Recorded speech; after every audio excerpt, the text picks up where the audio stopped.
दीक्षाच cooking पॉइंटमध्ये तुम्हा सर्वांचं स्वागत आहे।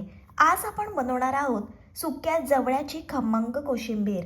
चव अशी की भाकरीसोबत मज्जाच येते।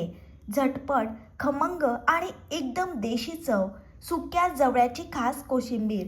महाराष्ट्राची पारंपरिक चवीची आठवण करून देणारी ही सुक्या जवळ्याची कोशिंबीर आज तुमच्यासाठी खास बनवली आहे। तुम्हाला जवळा आवडतो का? मग ही सुक्या जवळ्याची कोशिंबीर तुम्ही शेवटपर्यंत बघा। घरगुती, साधी पण जबरदस्त चव असलेली सुक्या जवळ्याची कोशिंबीर।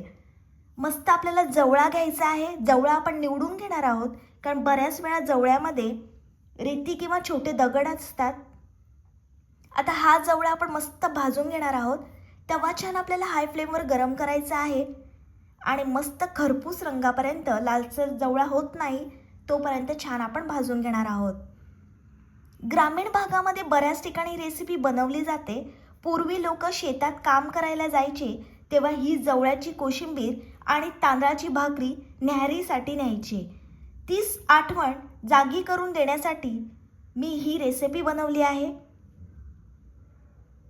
एकदम खमंग असा जवळ्याचा सुगंध दरवळला आहे। जवळ्याची खरी चव अशीच लागते।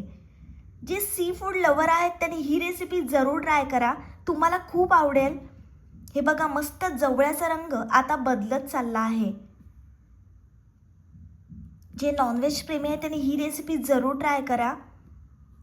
गावरान पदार्थांची मजा काही वेगळीच असते। छान जवळ्याचा रंग आता बदललेला आहे। रंगावरूनच तुम्हाला समजत असेल किती भारी लागणार आहे जवळ्याची कोशिंबीर। छान आपला जवळा भाजून झाला आहे, बघू शकता।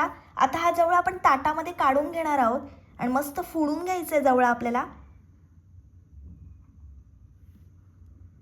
गावाकडच्या साधेपणाची आठवण म्हणजे जवळ्याची कोशिंबीर। आता आपल्याला 1 चमचा तेल टाकायचं आहे। 1 मोठा चमचा आपण आगरी कोळी मसाला टाकणार आहोत। चवीप्रमाणे मीठ टाकायचं आहे। एकदम बारीक कापलेला कांदा टाकणार आहोत आपण। ही जवळ्याची कोशिंबीर 2 ते 3 दिवस आरामात टिकते। म्हणजे तुम्ही कुठे प्रवासाला चालले असाल तरी जवळ्याची कोशिंबीर घेऊन जाऊ शकता। बारीक कापलेली कोथिंबीर टाकायची आहे। फक्त 5 मिनिटात ही जवळ्याची कोशिंबीर तयार होते। छान आपल्याला मस्त मिक्स करून घ्यायचं आहे हातानेच। व्यवस्थित सगळ्या जवळ्याला मसाला लागला पाहिजे। हातानेच छान आपण मिक्स करून घेणार आहोत। गावाकडची चव जपण्याचा मी छोटासा प्रयत्न केला आहे। मस्त बघा व्यवस्थित मसाला लागला आहे। ही जवळ्याची कोशिंबीर तुम्ही लहान मुलांच्या टिफिनला सुद्धा देऊ शकतात। मुलं आवडीने खातील। तुम्ही वरण भात बनवला, तोंडी लावायला काही नसेल तेव्हा झटपट अशी ही जवळ्याची कोशिंबीर बनवू शकता। जबरदस्त झाली आपली जवळ्याची कोशिंबीर। ही जवळ्याची कोशिंबीर तुम्ही तांदळाच्या भाकरीसोबत खा, अप्रतिम लागते। माझी रेसिपी तुम्हाला आवडत असेल तर तुमच्या मित्रमैत्रिणींपर्यंत खूप खूप शेअर करा। एकदम खमंग अशी चविष्ट जवळ्याची कोशिंबीर तयार झाली आहे। ही रेसिपी तुम्ही जरूर ट्राय करा। माझी रेसिपी तुम्हाला आवडली असेल तर व्हिडिओला लाईक, कमेंट, शेअर आणि चॅनलला सबस्क्राईब करायला विसरू नका। भेटूया पुढच्या रेसिपी सोबत। तोपर्यंत मस्त खा आणि स्वस्थ रहा।